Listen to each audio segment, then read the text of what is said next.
అశ్వ సంవత్సరంలో కైలాస యాత్ర Sri Gayatri tours and travels 8977349696. మహిళా హోమ్ మినిస్టర్ అయినటువంటి అనిత గారు మాట్లాడుతూ అంబటి రాంబాబు గారు ఈ రకంగా సైగ చేశారు, ఇది రెచ్చగొట్టేటువంటి సైగ కాదా అని ఆయన ప్రశ్నిస్తూనే ఆయన ఒక ఎక్స్ మినిస్టరు అని చెప్పి గుర్తు చేసే ప్రయత్నం చేశారు. అయితే ఆయన్ని రెచ్చగొట్టినప్పుడు కానీ మీ పార్టీకి సంబంధించిన వారు ఆయనకు సంబంధించినటువంటి మహిళలమైన మా మీద దాడి చేసినప్పుడు కానీ మీకు ఆయన ఒక ఎక్స్ మినిస్టర్ అని మీకు గుర్తులేనట్టుంది. అయితే ఎనీహౌ అసలు ఇది మొత్తం ఎక్కడ మొదలైంది?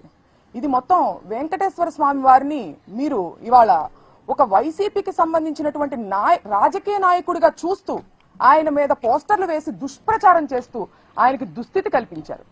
ఈ పాపాన్ని అంబటి రాంబాబు గారు ప్రశ్నిస్తూ ప్రజల్లోకి తీసుకెళ్తుంటే దాన్ని డైవర్ట్ చేసేదానికి ఇవాళ ఆయన్ని రెచ్చగొట్టి ఆయన మీద దాడులు చేసి ఆయన ఇంటికి సంబంధించినటువంటి మహిళలమైన మా మీద దాడి చేసి ఆయన్ని అరెస్టు చేసి 36 అక్రమ కేసులు ఇవాళ ఆయన మీద బనాయించి పీటీ వారెంట్లు వేస్తూ ఆయన్ని ఇబ్బంది పెట్టే ప్రయత్నం చేస్తున్నప్పటికీ నా ఆత్మస్థైర్యం నేను కోల్పోలేదు, న్యాయం మీద నాకు నమ్మకం ఉంది అని చెప్పి పార్టీని ఉత్సాహపరిచే పార్టీ శ్రేణులను అభిమానులను ఉత్సాహపరిచేటువంటి ప్రయత్నంలో భాగంగానే ఆ సైగలు చేశారు తప్పితే ఎదుటి వారి ఇంటి మీద దాడులు చేయమని సైగలు చేయలేదని కూడా ఇవాళ నేను గుర్తు చేస్తున్నాను. అసలు ఎందుకు తగ్గాలని కూడా నేను ప్రశ్నిస్తున్నాను. రెడ్డు బుక్కు రాజ్యాంగం ఇక్కడ జరుగుతుంది. ఒక ప్రజాస్వామ్యంలో నియంత పాలన జరుగుతుంది. ఇక్కడ డాక్టర్ అంబేద్కర్ గారు రాసినటువంటి రాజ్యాంగానికి విరుద్ధంగా మీరు రెడ్డు బుక్కు రాజ్యాంగం నడిపిస్తుంటే మిమ్మల్ని క్వశ్చన్ చేయకూడదా? మళ్ళీ ఒకసారి స్పష్టం చేస్తున్నాను, మీ అక్రమానికి మీ దౌర్జన్యానికి తగ్గేదే లేదు.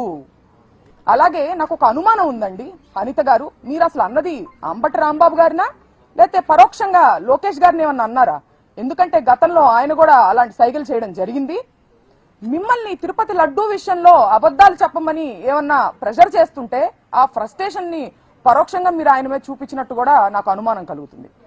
అలాగే ఈ సందర్భంలో మీరు గతంలో అమ్మ అనేటువంటి పదంలో కూడా ఎంత భూతర్థం తీసి మాట్లాడొచ్చు, ఎంత అశ్లీలంగా మాట్లాడొచ్చు అని చెప్పి మీరు ప్రపంచానికి తెలియజేశారు. చూసారా? ఆ గంట మీకు మాత్రమే చెందుతుందని కూడా నేను చెప్తున్నాను. అట్లాగే ఇవాళ మీరు తలదించుకునేటువంటి విషయం నేను ఒకటి చెప్తానండి. హోంమంత్రిగా మీ పోలీసులు ఎవరైతే ఉన్నారో మా వైసీపీ కార్యకర్తల మీద దాడి చేస్తుంటే వాళ్ళు ప్రొటెక్ట్ చేయకపోగా మిమ్మల్ని ప్రొటెక్ట్ చేయడానికి మాకు ఆర్డర్స్ లేవు అని చెబుతూ దొడ్డిదారి నుంచి పారిపోండని అంబటి రాంబాబు గారికి వాళ్ళు సలహా ఇచ్చారండి. దీనికి అంబటి రాంబాబు గారు ఏమన్నారో తెలుసా? నా ప్రాణాలు ఇక్కడైనా వదులుతాను, చావనైనా చస్తాను, కానీ దొడ్డిదారి నుంచి పారిపోయే ప్రసక్తే లేదని ఆయన చెప్పడం జరిగింది. మరి మీ పోలీసుల పనితీరు ఎట్లా ఉందో ఒకసారి మీరు ఆలోచించుకోవాలి. అలాగే ఇదే సందర్భంలో మంత్రివర్యులు లోకేష్ గారు మాట్లాడుతూ సీఎం గారి తల్లిని అన్నారు అని చెప్పి ఆయన అనడం జరిగింది. సీఎం గారి తల్లి అయితే ఒకటి, ఇంకొకరి తల్లి అయితే ఒకటా అండి? తల్లులందరూ ఒకటే కదా. మీరు పవన్ కళ్యాణ్ గారి తల్లిని తిట్టచ్చు, ముద్రగడ గారి ఇంట్లో ఉన్నటువంటి మహిళల మీద దాడి చేసి వాళ్ళని లకారాలతో మీరు తిట్టచ్చు. ఇవాళ అంబటి రాంబాబు గారి ఇంట్లో మహిళలమైన మా మీద దాడి చేసి మమ్మల్ని తిట్టచ్చు. అలాగే నల్లపురెడ్డి ప్రసన్న కుమార్ రెడ్డి గారి ఇంటి మీద మీరు దాడి చేసి వాళ్ళ ఇంట్లో 90 ఏళ్ల వయసు ఉన్నటువంటి తల్లి గారి మీద దాడి చేసే ప్రయత్నం మీరు చేయొచ్చు. జోగి రమేష్ గారి ఇంట్లో మహిళలు లేరా అండి? ఆ ఇంటి మీద కూడా మీరు దాడి చేయొచ్చు. దీన్ని ఖండించాల్సినటువంటి అవసరం మీకు లేదా? అలాగే ఇదే సందర్భంలో మీరు ప్రతిపక్షంలో ఉండంగా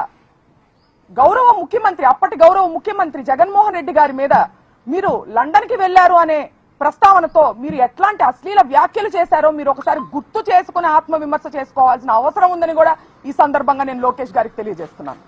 అలాగే ప్రశ్నించడానికే ఉద్భవించింది జనసేన పార్టీ అని చెప్పారు పవన్ కళ్యాణ్ గారు. మరి ఈ ప్రశ్నలన్నీ ఎందుకు ఆయన అడగట్లేదు అనే ఒక పెద్ద ప్రశ్న మా అందరికీ ఉందండి. దయచేసి మీరు వీటన్నిటిని ఖండిస్తూ వాళ్ళని ప్రశ్నించాలని కూడా నేను కోరుకుంటున్నాను.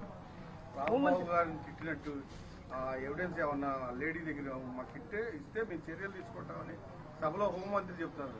అంటే ఆమె తెలియదు అంటారా రాంబాబు గారు? అంటే ఎంత దురదృష్టం అంటే అండి, ఇవాళ ఆవిడ మహిళ ఒక హోమ్ మినిస్టర్, ఒక రాష్ట్రానికి సంబంధించిన హోమ్ మినిస్టర్ అనేది ఆవిడ మర్చిపోయారు. కేవలం ఒక టీడీపీకి సంబంధించినటువంటి కార్యకర్తగానే ఆవిడ స్పందిస్తున్నారు. ఇరుపక్షాల ఉన్నటువంటి తప్పుల్ని ఖండించాలి వివక్ష లేకుండా అనేది ఆవిడ బాధ్యత కాదా?